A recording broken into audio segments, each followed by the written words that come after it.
if you want to hear about one more case of hypocrisy, Munamam is another case of hypocrisy. 600 families suffered for years. Neither the left government nor the Congress government, neither the left MPs nor the Congress MPs did anything about it. As a matter of fact, Pinarayi Vijayan's government said explicitly on the floor of the assembly that this land belongs to the Waqf. That we didn't say it. Pinarayi Vijayan's government said it.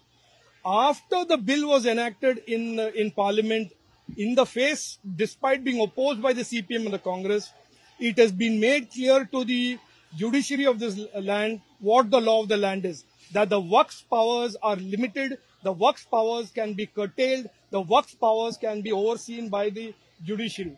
That is what is happening. Because of the act that was passed that lays out how the Waqf has to be accountable and the Waqf cannot land grab, it is, I believe, one of the fundamental reasons why the High Court has gone beyond what it should do, which is to do with the issue of the single bench dealing with the commission, and has said that this land cannot belong to the Waqf because the deed did not assign it to the Waqf.